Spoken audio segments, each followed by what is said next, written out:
मित्रांनो नमस्कार. मनोगतमध्ये आपले मनापासून स्वागत. मित्रांनो, काल राहुल गांधी यांनी देशभरातील 200 पत्रकारांना बरोबर घेऊन निवडणूक आयोगाच्या गैरकारभाराचे पंचनामे करणारी पत्रकार परिषद घेतली. या पत्रकार परिषदेत निवडणूक आयोगाने भाजपशी संगनमत करून मतांच्या चोरीचे व मतदार यादीचे थेट पुरावे देऊन निवडणूक आयोगाच्या कारभाराचे अक्षरशः धिंडोळे वस्त्रहरण हे राहुल गांधींनी केलं. आणि आज देखील 8 मिनिटांच्या चित्रफितीमध्ये राहुल गांधींनी निवडणूक आयोगाच्या खोटारडेपणाचा पुरावा देऊन निवडणूक आयोगाची लक्तरे ही वेशीवर टांगली. राहुल गांधी हे नौटंकीबाज आहेत, नौटंकी करतात, त्यांच्या आरोपात अजिबात तथ्य नाही, अशी सारवासारव भाजपकडून सुरू झाली असून राहुल गांधी यांनी पुन्हा एकदा त्यांना पप्पू म्हणून हिणवण्याचा प्रयत्न हा भाजपकडून सर्रासपणाने आज केला गेला. ते भाजपच्या दृष्टीने अगदी स्वाभाविक आहे.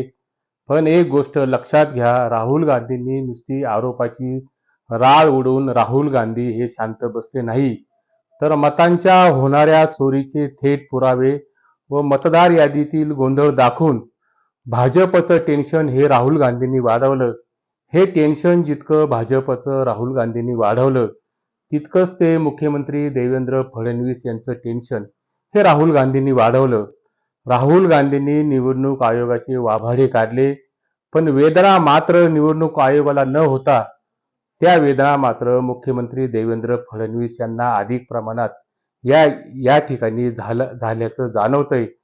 त्यामुळे महाराष्ट्रातील विधानसभा निवडणुकीत शेवटच्या तासात झालेल्या 76 लाख मतदानाबाबत दाल में कुछ काला है अशा संशयाला या ठिकाणी देवेंद्र फडणवीस यांच्या थयथयाट्यामुळे पुष्टी मिळाल्याशिवाय राहत नाही.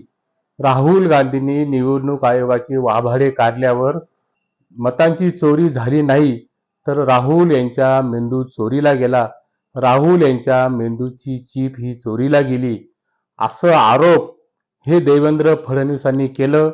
देवेंद्र फडणवीस पुढे असंही म्हणाले, श्री राहुल गांधी यांचे विधान हे कपोल कल्पित असून त्याकडे फारसं लक्ष देण्याची आवश्यकता नाही. मला मुख्यमंत्री देवेंद्र फडणवीसांच्या विधानाचं आश्चर्य वाटलं. आश्चर्य यासाठी वाटलं की राहुल गांधींनी पुरावे दाखवून आरोप केले.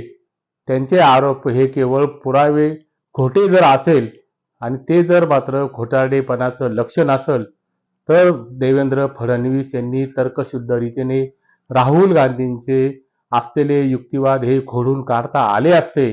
पण मुख्यमंत्री फडणवीसांनी केलेला प्रतिवाद हा मात्र त्यांना अजिबात शोभणारा नव्हता. कारण देवेंद्र फडणवीस हे काही एखाद्या शाळेतील वर्गातील मॉनिटर नाही, तर एका मोठ्या राज्याचे ते मुख्यमंत्री आहेत. याचा त्यांना कदाचित प्रतिक्रिया देताना विसर पडला असावा. ज्या गांधी घराण्याने देशाला 3 पंतप्रधान दिले आणि जे राहुल गांधी आज संसदेमध्ये विरोधी पक्ष नेते आहेत, त्यांना मेंदू नाही, त्यांच्या मेंदूची चीप ही गायब झालेली दिसते. अशी व्यक्तिगत पातळीवर खिल्ली उडवणं हे मात्र देवेंद्र फडणवीस यांच्या बाबतीत अजिबात योग्य ठरणार नाहीये.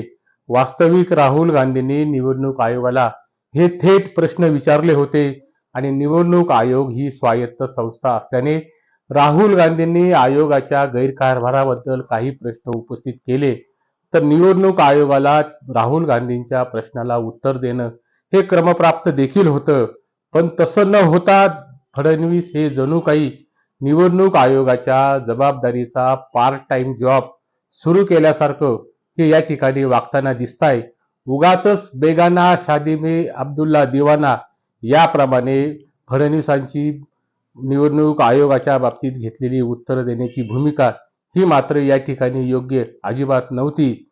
यातून मात्र एक गोष्ट स्पष्टपणाने ही समोर येते की स्वान किंचाळलं की समजावं दगड बरोबर वर्मावर बसलाय. आणि तेच भाजपच्या बाबतीत आज या ठिकाणी घडताना दिसतंय.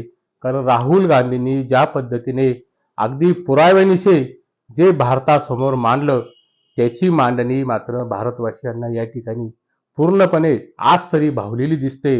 वास्तविक एका मोठ्या राज्याचे मुख्यमंत्री असलेल्या देवेंद्र फडणवीसांना राहुल गांधींचे विधान खोडताना तर्कशुद्ध प्रतिवाद हा करायला हवा होता. एका फ्लॅटमध्ये 80 मतदार व एका बिल्डिंगमध्ये 8,000 मते व एका विधानसभा मतदारसंघात 1 लाखापेक्षा अधिक बोगस मतदानाचा पुराव्यानिशी पोलखल हा राहुल गांधींनी पत्रकार परिषदेत केला.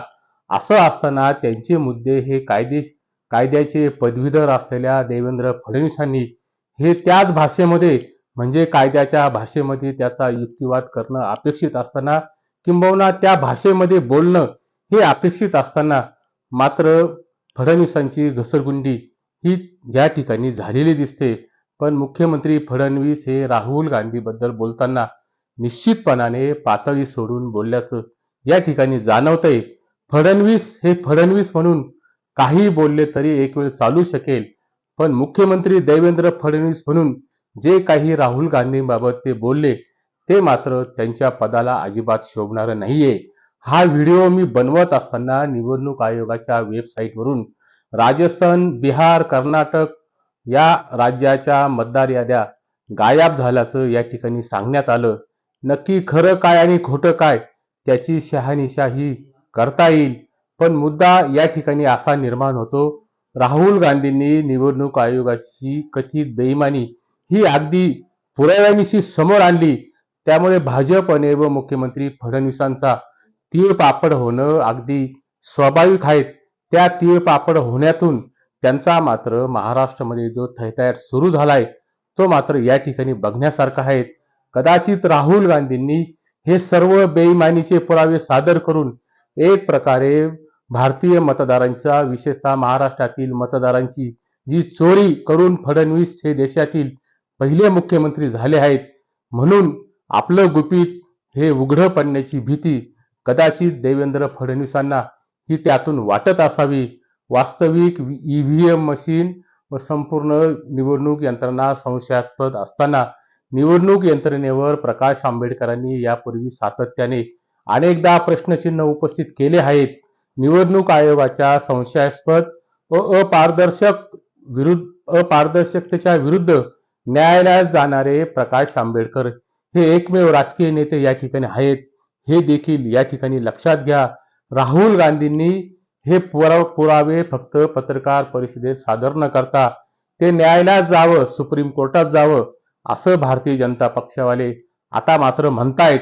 राहुल गांधी पुढच्या काळात निवडणूक आयोगाच्या गैरप्रकाराबद्दल कदाचित न्यायालयात जातीलही, पण देशाची न्याय व्यवस्था ही जीर्ण झाली असून तिथे मात्र न्याय मिळत नाही असं विधान निवृत्त सरन्यायाधीश असलेल्या रंजन गोगोईंनी यापूर्वी केल्याचं आपल्याला आठवत असेल. भारताचे 52वे सरन्यायाधीश म्हणून भूषण गवई यांची अलीकडे नियुक्ती झालेली आहे. गवई नियुक्त झाल्यानंतर त्यांच्या मातोश्रीने आपला मुलगा न्यायाधीश झाल्यानंतर त्यांना आशीर्वाद देताना देशभरातील निवडणूक या बॅलेट पेपरवर व्हाव्यात अशी इच्छा ही मातोश्रींनी या ठिकाणी व्यक्त केलेली होती.